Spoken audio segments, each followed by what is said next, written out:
اب میں بھلا آپ سے کیسے انکار کر سکتا ہوں؟ جاؤ سیف علی، ان کو لے جاؤ۔ لاکھو نے بڑے جوش سے کہا۔ بیگ صاحب کو ساتھ لے کر سیف علی باہر نکل گیا۔ وہ دونوں باہر نکلے تو لاکھو ان کے قریب ہو کر بیٹھ گیا۔ ان کی باتیں اب ہماری سمجھ میں نہیں آ رہی تھیں۔ میں اور آپ یوں دیکھ رہے تھے جیسے ہمیں سانپ سونگھ گیا ہو۔ ایسا کوئی تریپولیا ہمیں نظر نہیں آتا تھا جس سے ہم گزر کر آگے نکل سکتے۔ ہم اس کمرے میں بند ہو کر رہ گئے تھے۔ آبی کی آنکھوں پر شیشہ چڑھا تھا اور وہ اس احساس میں ڈوبا رہتا تھا کہ اس کی اپنی نظر نہیں ہے۔ وہ بولا، یار کسی جگہ یہ شیشہ اتر گیا تو کیا ہوگا؟ کچھ نہیں ہوگا، ذرا سنبھل کر رہ اور دیکھ، ہتھیار سے کبھی غافل نہ ہونا۔ مجھے یقین ہے کہ ہمیں ان کی سخت ضرورت پڑے گی۔ بیٹھ جائے دھر آ کر۔ میں نے اسے حسنہ کے قریب بٹھاتے ہوئے کہا، یہ کس مصیبت میں پھنس گئی ہے حسنہ بی بی؟ اس کو تو چھوڑ کیوں نہیں دیتا؟ بس بہت ہو گئی، ابھی یہ سحروں والے چلے جائیں تو اسے کراچی واپس بھیج دینا۔ میں بھی یہی کروں گا، اس کا تو خواہ ہی مردہ خراب ہو رہا ہے۔ یہ تو اچھا ہوا کہ کار ان لوگوں نے نہر میں ڈال دی۔ ہاں، حویلی میں تو کچھ بھی نہیں ہے، کہیں وہ ادھر آ گئے تو مصیبت ہو جائے گی۔ کچھ ہی دیر بعد ہمیں پہلو کے کمرے سے بیگ صاحب کی آواز سنائی دی۔ ہم اس طرف متوجہ ہو گئے۔ وہ کہہ رہے تھے، حویلی میں نہ تو کار ہے نہ ہی وہ آدمی، کمرے بھی ہم سب دیکھ چکے ہیں، ایک صرف یہ 7 والے 3 کمرے رہ گئے، یہ ہم نہیں دیکھ پائے۔ ادھر کیا ہے بھائی؟ یہ جی حویلی کا زنانہ حصہ کھپری صاحب، مجھے افسوس ہے کہ ہم یہ آپ کو نہیں دکھا سکتے، ہماری عورتیں پردے کی سخت پابند ہیں۔ یہ کیسے ہو سکتا ہے؟ ہمیں تو یہ حصہ بھی ضرور دیکھنا ہے۔ براہ کرم آپ عورتوں کو اطلاع دیں، وہ الگ ہو جائیں تو ہم یہ حصہ دیکھ لیں گے۔ کھپری صاحب نے کہا۔ وہ بضد معلوم ہوتے تھے اور انہیں یقین تھا کہ ان کے مجرم شاید لاکھوں نے وہیں چھپا دیے ہیں۔ ٹھیک ہے صاحب، میں انہیں اطلاع کر دیتا ہوں، آپ ذرا ٹھہریں، میں ابھی آتا ہوں۔ یہ کہہ کر لاکھو وہاں سے اٹھ گیا۔ ابھی ہم سوچ ہی رہے تھے کہ ہمارا اگلا قدم کیا ہونا چاہیے کہ لاکھو دوسری طرف سے کمرے کا دروازہ کھول کر اندر آیا۔ یار وہ تو بضد ہے، چاہتے ہیں کہ یہ کمرے بھی ضرور دیکھیں، تو کیا کریں ہم؟ ان کی باتیں تو ہم نے بھی سنی ہیں۔ ایسا کرو کہ تم یہاں سے نکل کر اس کمرے میں چلے جاؤ، بیگ صاحب ہی تو آئیں گے یہاں، ہم ان سے بات کر لیتے ہیں۔ کیا بات کریں گے آپ؟ وہ تو جان ہی نہیں چھوڑتے۔ رشوت، سب کام رشوت سے ہی چل سکتا ہے۔ آئیں، میں ان کو کمرے دکھا دیتا ہوں۔ یہ کہہ کر لاکھو نے ہم تینوں کو ایک اسٹور نما کمرے میں پہنچا دیا۔ بیٹھنے کے لیے وہاں کوئی بھی جگہ نہیں تھی، سارا کمرہ سامان سے بھرا ہوا تھا۔ ہمیں وہاں ٹھہرا کر لاکھو نے کمرہ بند کیا اور باہر نکل گیا۔ کوئی 10 منٹ بعد ایک افسر لاکھو کے ساتھ اندر آ گیا۔ ہم اس اسٹور نما کمرے کی کھڑکی میں سے اسے دیکھ رہے تھے۔ اس نے آتے ہی وہ دونوں کمرے دیکھ لیے اور پھر اس کمرے کی طرف دیکھنے لگا جس میں ہم ڈال دیے گئے تھے۔ لاکھو نے نہایت ہی رسان سے کہا، کنڈیارو صاحب، اس کمرے میں ہمارے گھر کی عورتیں بند ہیں، آپ مہربانی کر کے ان کو بے پردہ نہ کریں۔ نہیں جی، یہ کیسے ہو سکتا ہے؟ یہ میرا فرض ہے، میں اسے بھی ضرور دیکھوں گا۔ میری گزارش ہے، اگر آپ قبول کر لیں تو بڑی مہربانی ہوگی، میں آپ کو یہ رقم پیش کر سکتا ہوں۔ یہ 20,000 روپے ہیں۔ لاکھو نے دائیں ہاتھ رکھے صندوق میں سے رقم نکال کر اسے تھماتے ہوئے کہا، نہیں جی، یہ کیسے ہو سکتا ہے، میں یہ کمرہ ضرور دیکھوں گا۔ آپ کی مہربانی ہے، یہ لیں، 10,000 اور رکھ لیں، میرے پاس اس وقت یہی ہے، میں پھر کسی وقت اور زیادہ خدمت کر دوں گا۔ اچھا، تو اس کا مطلب یہ ہے کہ وہ دونوں آدمی یہاں ہیں۔ کچھ بھی سمجھ لیں، لیکن یہ میری عزت کا سوال ہے، آپ ہی میری جان چھڑا سکتے ہیں۔ دیکھیں، آدمی سور کھائے تو ڈھیروں کھائے، اس رقم سے کیا ہوگا؟ اس وقت میرے پاس یہی موجود ہے، آپ کو میں 20,000 اور دے سکتا ہوں، چند لمحوں کی مہلت دے مجھے۔ ٹھیک ہے، لائیں وہ رقم، مگر یہ اچھی بات نہیں ہوگی، آپ مجھے میرے فرض سے روک رہے ہیں۔ آپ کی زندگی سرتاپا فرض ہے، آج اس کمرے کو نہ دیکھیں تو یہ آپ کا بڑا احسان ہوگا۔ یہ کہہ کر وہ اسٹور کی طرف لپکا اور کھڑکی میں آن ٹھہرا۔ پھر بولا، حسنہ، مجھے 20,000 کی سخت ضرورت ہے، وہ تیرے پاس ہیں تو دے دے۔ ہمارا نام اس نے جان بوجھ کر نہیں لیا۔ آبی نے بریف کیس کھولا اور اس میں سے 20,000 نکال کر لاکھو کی طرف کھڑکی کی جھری میں سے بڑھا دیے۔ وہ نوٹ لے کر پیچھے ہٹا تو بولا، یہ لیں، یہ رہے 20,000، ان کو جلدی سمیٹ لیں، وہ انتظار کر رہے ہوں گے۔ 2 سپاہی اس کے ساتھ اور بھی تھے، مگر وہ دونوں کمرے کے باہر برآمدے میں کھڑے تھے، کیونکہ لاکھو نے پردے کا ایسا ڈھونگ رچایا تھا کہ انہیں سمجھ ہی نہ آ سکی کہ معاملہ کیا ہے۔ کنڈیارو صاحب نے وہ رقم جلدی جلدی قمیص کے اندر ڈال کر پتلون کی بیلٹ میں ارسی اور فوراً ہی باہر نکل گئے۔ ہم اسی وقت اسٹور سے نکلے اور اس کمرے میں آدھم کے جہاں سے ہم ان کی باتیں سن سکتے تھے۔ لاکھو نے یوں کر رکھا تھا کہ ان کمروں تک کسی کی رسائی ناممکن بنا دی تھی۔ آنے کے لیے دوسرا راستہ استعمال کرنا پڑتا تھا۔ مجھے افسوس ہے جناب، ان کمروں میں کوئی بھی نہیں ہے۔ ان کی 3 عورتیں موجود تھیں۔ ساری حویلی ہم نے چھان ماری ہے۔ مجھے بھی یہی یقین تھا کہ وہ اس حویلی میں نہیں آئے ہوں گے۔ متھل گاؤں بھی ہم نے دیکھ لیا ہے، وہ کسی اور طرف نکل گئے ہیں۔ یہ بیگ صاحب کی آواز تھی۔ ان کو وہاں روک کر کھپری صاحب نے کنڈیارو صاحب کو ہماری طرف بھیجا تھا، کیونکہ اپنے حسابوں میں وہ زبردست غلطی کر چکے تھے۔ اگر وہ بیگ صاحب کو ادھر بھیجتے تو ہم ان کے ساتھ کھچے چلے آتے۔ وہ ایسا ہی آدمی تھا اور ہماری مار سہ چکا تھا۔ اچھا لاکھو صاحب، اجازت دیں، ایک نہ ایک دن تو وہ لوگ ہمیں ضروری ملیں گے۔ ہم ان کے لیے بہت دنوں سے پوزمان لیے پھرتے ہیں۔ کھپری صاحب نے کہا، میں تو ہر وقت حاضر ہوں جناب، مجھے وہ کہیں بھی نظر آئے تو میں انہیں پکڑ لوں گا انشاءاللہ۔ لاکھو نے کہا، وہ بہت ہی عیار آدمی تھا اور اسے رشوت دینے کا ڈھنگ بھی آتا تھا۔ ایسی میٹھی زبان تھی اس کی کہ کھپری صاحب بھی اس کے شیشے میں اتر آئے۔ وہ اس سے ہاتھ ملا کر اسی وقت باہر نکل گئے۔ سورج بس غروب ہی ہوا چاہتا تھا۔ لاکھو انہیں چھوڑنے کے لیے باہر نکلا اور جب آدھے گھنٹے بعد وہ واپس آیا تو بہت ہی خوش تھا۔ حویلی کے تمام چھوٹے بڑے دروازے اس نے بند کروا دیے اور سیدھا ہمارے پاس آن دھمکا۔ مجھ سے وہ یوں ملا جیسے صدیوں کے بعد میری اس سے ملاقات ہو رہی ہو۔ وہ بولا، تجھے یہ نئی زندگی مبارک ہو جیلانی، ورنہ آج تو تم مارے ہی گئے تھے۔ ہاں، اور یہ سب تیری مہربانی ہے لاکھو۔ تو جانتا ہے کہ کس کو کب اور کن حالات میں رشوت دینی چاہیے۔ تجھے بھی مبارک ہو آبی، تیرے لیے بھی میں نے ڈھیروں دعائیں مانگی تھیں۔ آؤ میرے کمرے میں بیٹھو۔ میرا خیال ہے کہ یہ سب حسنہ بی بی کی وجہ سے ہوا ہے۔ پتہ نہیں دل میں یہ کیسی کیسی دعائیں مانگ رہی تھیں۔ ہاں واقعی، میں ان کی زندگی چاہتی تھی۔ ایک زندگی انہوں نے بھی مجھے بخشی تھی، اس کے عوض میں ان کے لیے دعائیں خیر کرتی تھی۔ حسنہ نے برجستہ کہا، اسے بھی ہماری اس رہائی پر دلی خوشی محسوس ہوئی تھی۔ ویسے تم دونوں بہت مال لیے پھرتے ہو، میرے پاس تو وہی تھا جو میں نے دے دیا۔ بہت مالدار لوگ ہو تم۔ یہ بات نہیں ہے لاکھو، بہرحال یہ لو 1,00,000 روپیہ ہم تمہیں دیتے ہیں، یہ رکھ لو۔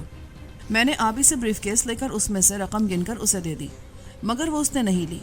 خاموشی سے میرا ہاتھ پیچھے ہٹا دیا، منہ سے کچھ نہ بولا۔ میں نے اصرار کیا تو وہ کہنے لگا، میں آپ کا شکر گزار ہوں جیلانی، اور میرا خیال ہے کہ میں اس کا حقدار بھی ہوں۔ یہ سب لوگ حقدار ہیں۔ آپ کو بچا لینا ایک معجزہ تھا۔ میری اپنی رقم تو سکھر کے ایک بینک میں ہے، ضرورت پڑتی ہے تو وہاں سے منگوا لیتا ہوں، مگر آپ کو بچا لینے کی قیمت ہم نہیں لیں گے۔ اور اب اسی خوشی میں ایک دور شراب کا بھی ہو جائے۔ میں نے آج تمہارے لیے مرغ روسٹ بھی تیار کروایا ہے۔ نہیں، اس کی تو ہمیں معافی ہی دے دو، یہ ہمارا مسلک نہیں ہے۔ بس 2 گھڑی یہاں ٹھہر کر ہم آگے نکل جائیں گے۔ ہماری وہ گاڑی تو باہر نکلوا دو۔ میں نے وہ رقم بریف کیس میں ڈال لی۔ لاکھوں کی زیادہ آزمائش ٹھیک نہیں تھی۔ اسے وہیں پڑا رہنے دو، کیا کرو گے ساتھ لے جا کر؟ نہیں یار، بہت عمدہ گاڑی ہے، اللہ تمہیں اور دے دے گا، مگر آگے کہاں جاؤ گے؟ ہمارے آدمی واپس آتے ہیں تو پھر سوچیں گے کہ ہمیں کیا کرنا ہے۔ 2 دن اور رک جاؤ، صبح ان کو تار دے دوں گا۔ وہ رات ہم نے لاکھوں کے ہاں ہی گزار دی۔ صبح ہوئی تو میں نے پو پھٹتے ہی بستر چھوڑ دیا۔ کوئی آدمی لاکھوں کو جگا رہا تھا۔ کیا بات ہے سائی، اتنی صبح کیوں جگا رہے ہو انہیں؟ ایک ایسی ہی بات ہے لاکھو سائی، اٹھ جائیں، میں لشکر علی ہوں، ضروری پیغام لایا ہوں۔ لاکھو نے آنکھیں کھول دی اور انگڑائی لیتے ہوئے وہ بستر سے اٹھ گیا۔ لشکر علی، یہ تو ہے؟ کہاں رہا اتنی دیر؟ بہت دل لگا دیے تو نے۔ لاکھو نے حیرت زدہ ہو کر پوچھا، سائیں میں ادھر ہی گیا تھا، راولپنڈی کی طرف۔ خبر اچھی نہیں ہے، اسی لیے مجھے دیر ہو گئی۔ آخر ہوا کیا ہے؟ وہ آسیہ کہاں ہے؟ سائیں جو کچھ مجھے معلوم ہے اس سے تو یہ پتہ چلتا ہے کہ جس روز اس نے اس ڈاکٹر کو قتل کیا اسی روز وہ راولپنڈی سے نکل کر میاں والی جا ٹھہری۔ اس کی کوئی دوست رہتی تھی وہاں، جیل میں وہ اس کے ساتھ رہی ہے۔ اس عورت کا نام شب خیر ہے اور وہ اچھی عورت نہیں ہے۔ اس کے ہاں آسیہ 15 دن رہی، بچہ بھی وہیں ہوا اس کے، مگر ابھی وہ چلے میں تھی کہ شب خیر نے اس کا سودا کر لیا، اسے کسی آدمی کے ہاتھ بیچ دیا۔ میں شب خیر کو ساتھ لے کر ادھر گیا۔ کنڈیار گاؤں میں وہ کسی جاگیردار کے ہاں ٹھہری ہے، لیکن اس سے کوئی نہیں مل سکتا۔ جاگیردار کا نام مکرم علی ہے اور وہ جگہ میاں والی سے بہت دور ہے۔ مجھے یقین ہے آسیہ کو اس نے زبردستی گھر میں ڈال رکھا ہے۔ یہ کیا بکواس کر رہا ہے تم؟ یہ شب خیر کون تھی؟ یہ سن رہے ہو جیلانی سائنس کتے کی بکواس؟ اس نے تکیے تلے رکھا پستول اٹھا کر پیٹی میں رکھتے ہوئے کہا، تو آسیہ کا پتہ کرنے کے لیے گیا تھا؟ ہاں سائیں، میں وہیں سے آ رہا ہوں، میرے ساتھ صفدر علی بھی تھا، وہ اسپتال میں ہے، کسی نے ادھر کنڈیار سے نکلتے ہی اسے چھری مار دی تھی، میں بھی بڑی مشکلوں سے بچا ہوں، 2 چاقو میرے بھی بازو پر لگ گئے تھے، حملہ آور 2 تھے اور وہ خنجروں سے مسلح تھے، بے خبری میں انہوں نے ہم پر اس وقت حملہ کیا جب ہم تانگے میں بیٹھے تھے، اسی حالت میں صفدر کو میں میاں والی کے اسپتال لے گیا، وہ ابھی تک وہیں ہے، اگرچہ روبہ صحت ہے پر یہ اچھا نہیں ہوا، شب خیر نے آسیہ کا بچہ خود سنبھال رکھا ہے۔ کیا اچھا نہیں ہوا؟ تیرا بچ جانا کہ صفدر کا زخمی ہو جانا؟ اٹھ جائیں جیلانی سائی، یہ تو قصہ ہی کچھ اور ہو گیا۔ یہ کہہ کر وہ غسل خانے میں جا گھسا۔ میں اپنی جگہ بیٹھا آسیہ کی قسمت پر گریہ زاری کرتا رہا، اس پر ابھی یہ افتاد بھی باقی تھی، کسی جاگیردار کے حرم کی زینت بھی بننا تھا اسے، یہ ذلت بھی اس کی راہ میں پڑی تھی۔ میں اٹھ کر آبی کی طرف چل دیا، وہ عقبی حصے میں بڑے آرام سے لیٹا تھا، مجھے سامنے دیکھ کر وہ اٹھ بیٹھا۔ کیا بات ہے؟ ادھر تو معاملہ ہی کچھ اور ہو گیا ہے۔ کیسا معاملہ؟ خیر تو ہے؟ تیرا تو چہرہ بری طرح لٹک رہا ہے۔ میں آسیہ کی بات کر رہا ہوں، وہ پھر زبردست مشکل میں پھنس گئی ہے، سنا ہے اسے کسی عورت نے کسی جاگیردار کے ہاتھوں بیچ دیا ہے۔ یہ کیسے ہو سکتا ہے یار؟ پاگل ہے وہ لڑکی، وہ کیسے بک گئی؟ میری سمجھ میں تو کچھ نہیں آتا۔ یہ تو جا کر ہی معلوم ہوگا کہ اصل معاملہ کیا ہے، اب کی بار لاکھو بھی ہمارے ساتھ جائے گا۔ تو جگا دے اسے، ہم آج ہی وہاں پہنچیں گے۔ یہ تو گویا غریب کے جوروں سب کی بھابھی جیسی بات ہو گئی کہ کیسے ہو سکتا ہے؟ آبی نے بستر سے اٹھ کر جوتا پہنتے ہوئے کہا، اسے سخت تیش آنے لگا تھا۔ لاکھو نہا کر باہر نکلا تو میں نے آبی کو اس کے پاس بٹھا دیا اور خود غسل خانے میں جا گھسا۔ کوئی 1 گھنٹے میں ہم متھل سے جانے کے لیے تیار ہو گئے، مگر سوال یہ تھا کہ حسنہ کیا کرے گی، کہاں ٹھہرے گی؟ جن کا کوئی نہیں ہوتا وہ اس دنیا میں کس کے پاس جا کر رہتے ہیں؟ ایک گھر لاکھو کا تھا، ہم حسنہ کو وہاں بٹھا سکتے تھے۔ لاکھو نے کہا بھی مگر وہ مانی نہیں، وہ بولی میں یہاں رہ کر کیا کروں گی، مجھے آپ اپنی والدہ کے پاس بھیج دیں، میں وہیں جا ٹھہرتی ہوں۔ آبی نے اس کی یہ بات سنی تو میری طرف دیکھا اور بولا، ٹھیک ہے، تم سیف علی کے ساتھ آج ہی میرے گاؤں چلی جاؤ، پتہ میں لکھ دیتا ہوں، اور یہ روپیہ بھی ساتھ لے جاؤ، وہاں جا کر آرام کرو۔ یہ کہہ کر اس نے 1.5 لاکھ روپیہ حسنہ کے حوالے کیا اور ایک رقعہ لے کر اس نے سیف علی کو دیتے ہوئے کہا، سیف علی تم اس لڑکی کو لے کر سیدھا میرے گاؤں چلے جاؤ، ماں جی سے مل کر میرا بہت بہت سلام کہنا، میں بھی جلدی آ جاؤں گا۔ کیا خیال ہے لاکھو، میں بھیج دوں اسے؟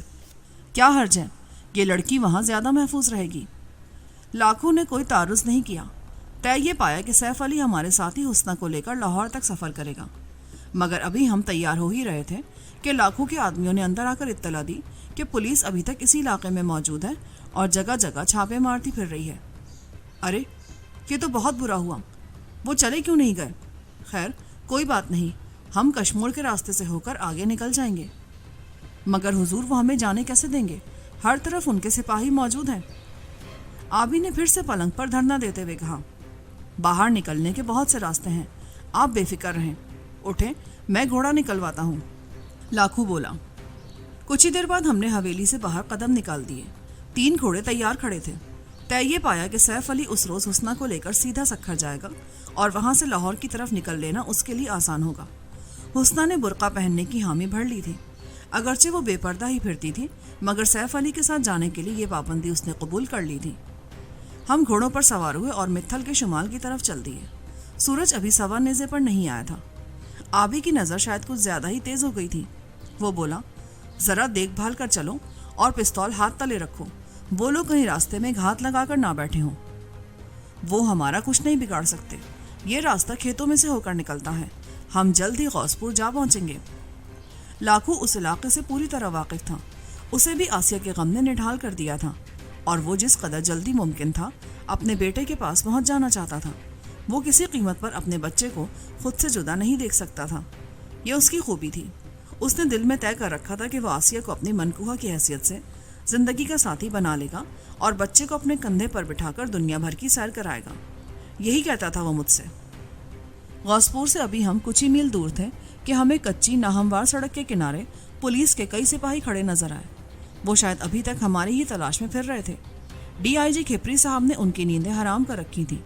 ان کو سب سے پہلے آبی نے دیکھا اور ہمیں رکنے کا اشارہ کرتے ہوئے بولا، ان سے بچو، یہ پولیس کے آدمی ہیں اور ہماری تلاش میں ہیں۔ ہم نے فوراً ہی گھوڑے روک لیے۔ آبی ٹھیک کہہ رہا تھا، سپاہی دھوپ سے بچنے کے لیے درختوں کے سائے میں ٹھہرے ہوئے تھے۔ اور وہ جس جیپ میں وہاں آئے تھے وہ خالی کھڑی تھی۔ ہمارے اور ان کے درمیان یہی کوئی آدھے فرلانگ سے بھی کم کا فاصلہ تھا، مگر جہاں ہم کھڑے تھے وہ جگہ زیادہ اونچی تھی اور سامنے کا منظر وہاں سے صاف نظر آتا تھا۔ یہ تو بڑی گڑبڑ والی بات ہے، ہمیں راستہ بدل لینا چاہیے، یہ کہہ کر لاکھو نے گھوڑا بائیں طرف بھگا دیا۔ آبی بھی اس کے پیچھے ہو لیا۔ ہمیں اس علاقے سے بچنے کے لیے سخت جدوجہد کی ضرورت تھی۔ ابھی میں نے گھوڑے کو ایڑ دی ہی تھی کہ ان لوگوں نے ہمیں راستہ بدلتے دیکھ لیا۔ وہ چونک کر اٹھے اور سب کے سب تیزی سے جیپ کی طرف لپکے۔ ان کے تعاقب نے ابھی تک ہماری جان نہیں چھوڑی تھی۔ پیشتر اس کے کہ وہ جیپ سیدھی کرتے، ہم گھوڑے بھگاتے ہوئے خاصے آگے نکل گئے، مگر ان لوگوں نے ہمارے عقب میں آنے کے بجائے ہمیں سامنے سے مارنے کی کوشش کی اور بڑی ہی برق رفتاری سے وہ ہمارے سامنے آ گئے۔ فاصلہ یہی کوئی 200 قدم کا تھا۔ ہم نے ان کی جیپ کا رخ اپنی طرف دیکھا تو گھوڑوں کو دائیں جانب بھگا دیا۔ لاکھو اور آبی مجھ سے کافی دور نکل گئے۔ وہ میرا انتظار نہیں کر رہے تھے اور میری مشکل یہ تھی کہ رکاب ٹوٹ جانے کی وجہ سے میں گھوڑے کو قابو میں نہیں رکھ سکتا تھا۔ اس کے باوجود میں نے اس کی لگام ڈھیلی نہیں ہونے دی۔ اب جیپ اتنی قریب آ گئی تھی کہ وہ براہ راست ہم پر گولی چلا سکتے تھے۔ راستہ بہت ہموار تھا، یوں سمجھے کھیت بالکل صاف پڑے تھے۔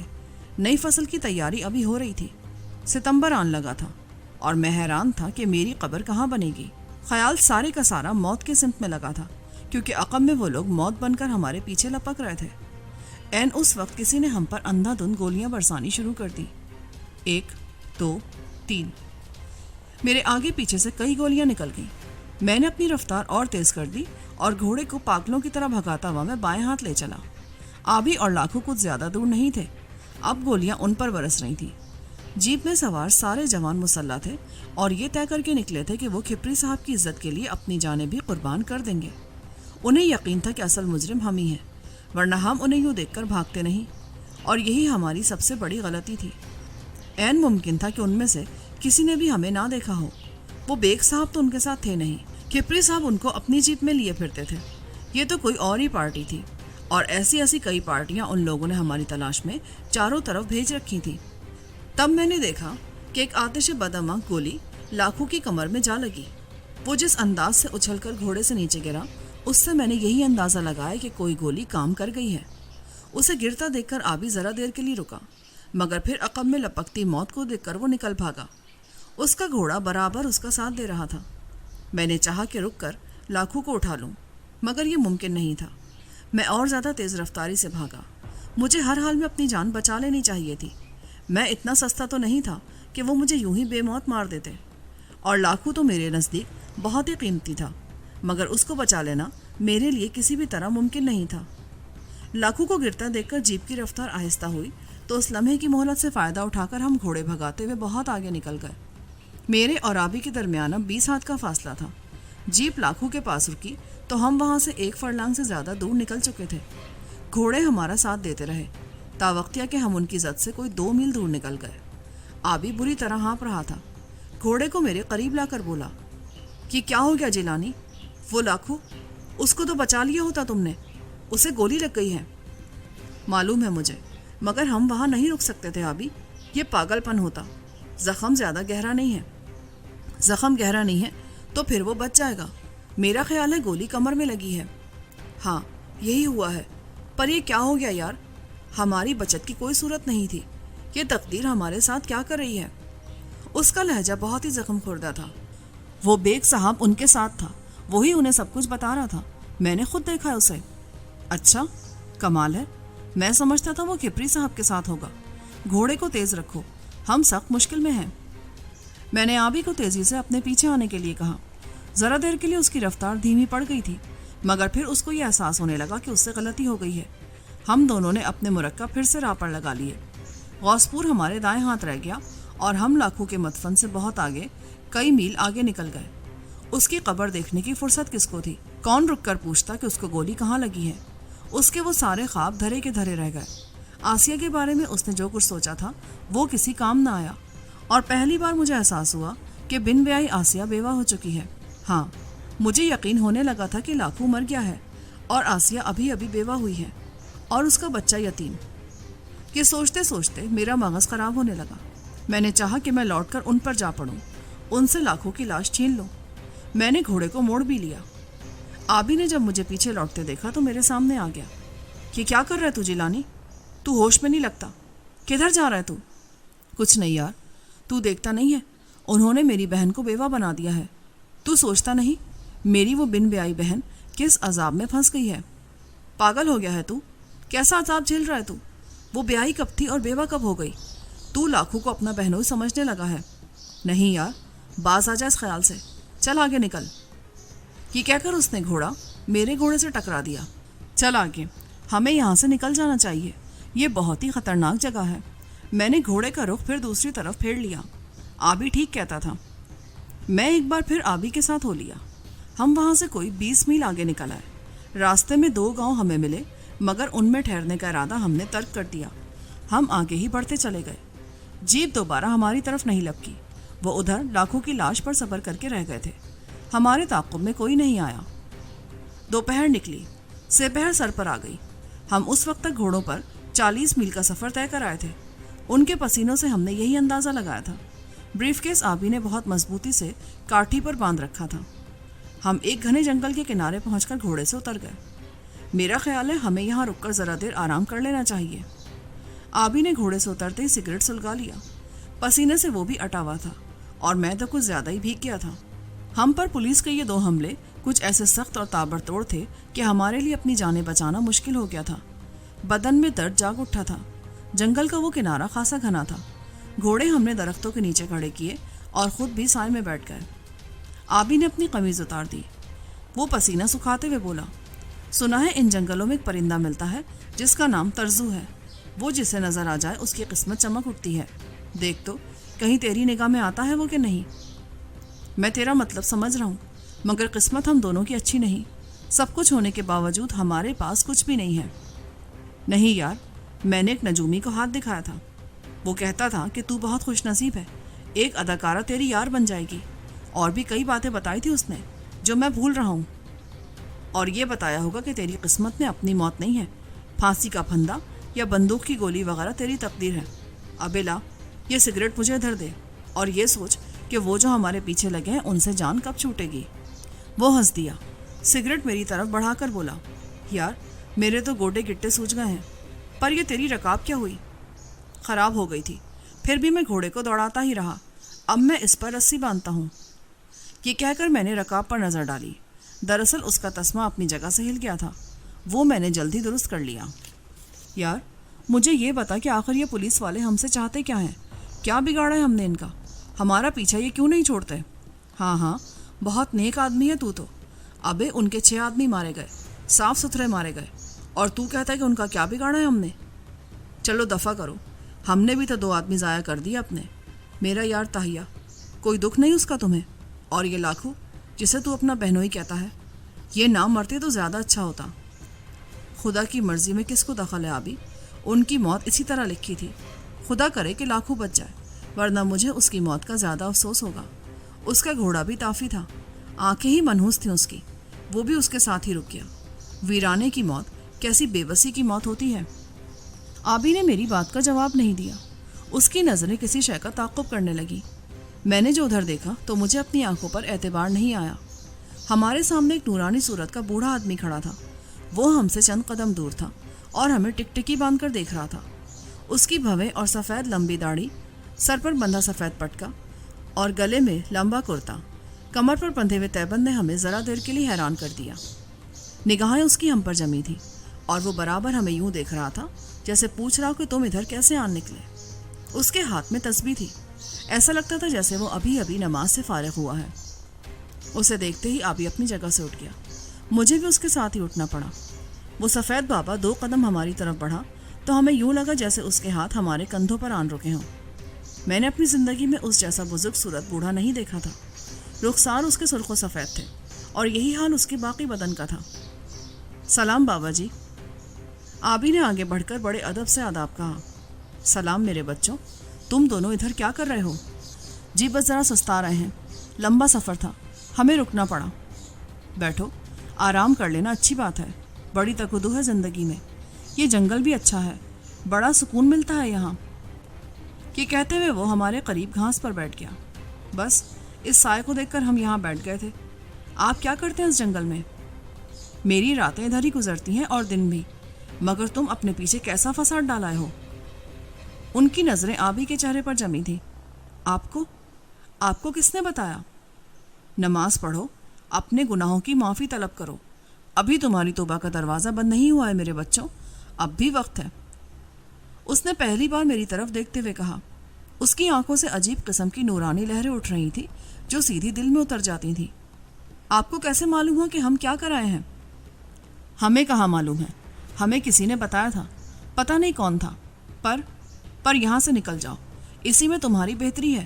وہ تمہارے تعاقب میں آ رہے ہیں، ان کے ہاتھ نہ آ جانا، وہ انتقام پر تلے ہوئے ہیں۔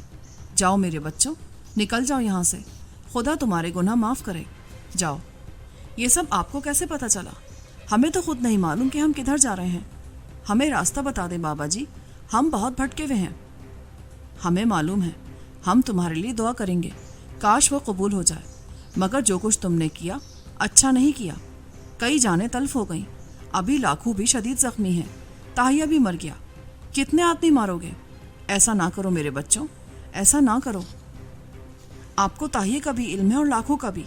آپ کون ہیں بابا جی؟ ہمیں اپنے دامن میں لے لیں، ہم بہت گناہ گار ہیں، بہت ہی گناہ گار۔ آبی اس کے قریب ہو گیا اور اس کا ہاتھ پکڑ کر اسے بوسہ دینے لگا، مگر ابھی اس کے لب آگے کو جھکے ہی تھے کہ وہ سفید بابا وہاں سے اٹھ گیا۔ نکل جاؤ یہاں سے، وقت بہت کم ہے۔ یہ کہہ کر وہ گویا ہوا میں تحلیل ہو گیا، ہم سے ذرا آگے نکلا اور پھر نگاہوں سے اوجھل ہو گیا۔ ہم پھٹی پھٹی نظروں سے اسے دیکھتے رہ گئے۔ یہ کون تھا یار؟ اس نے ہمیں حیران کر دیا، کیا بھید تھا اس میں؟ کون تھا یہ جیلانی؟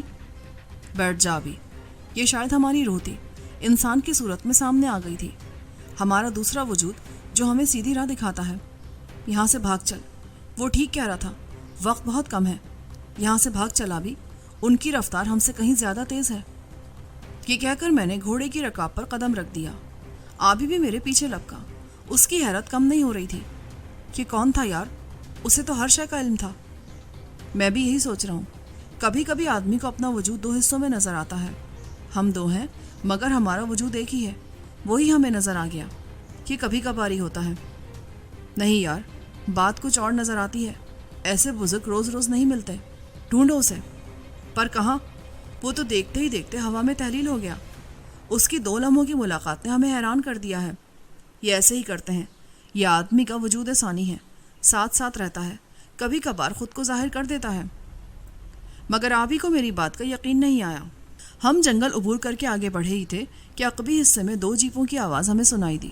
پولیس ابھی تک ہمارے تعاقب میں لگی تھی اور ہمیں وہاں سے بھاگ کر ہی اپنی جان بچانی تھی۔ ان کا حملہ ایک بار پھر بہت ہی تابڑتوڑ قسم کا تھا اور انہیں یقین تھا کہ ہم جنگل میں گھس گئے ہیں۔ ہمارے گھوڑوں کے سموں کے نشان ان کی رہنمائی کرتے تھے اور ہمیں سفید بابا نے یہی کہا تھا کہ ہم جنگل کے بیچ میں سے گزر جائیں، اسے معلوم ہوگا کہ ہمیں کیا کرنا چاہیے۔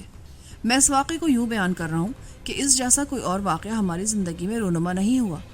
وہ ایسی ہی خوفناک گھڑی تھی جس میں ہمیں واقعی زبردست رہنمائی کی ضرورت تھی۔ خدا نے ہمیں اس سے محروم نہیں رکھا، مگر پھر کبھی وہ سفید بابا رونما نہیں ہوا، اگرچہ انگنت موقعوں پر ہمیں اس کی اشد ضرورت محسوس ہوئی۔ پتہ نہیں وہ کون تھا، کئی لوگوں سے میں نے اس کے بارے میں پوچھا مگر کوئی بھی اس کی صحیح طور پر وضاحت نہ کر سکا۔ کاش کوئی ہمیں بتا سکتا کہ وہ کون تھا۔ واقعی وہ ہمارا وجود ثانی تھا، ہمارے جسم کا غیر مرئی حصہ تھا۔ کیا تھا وہ؟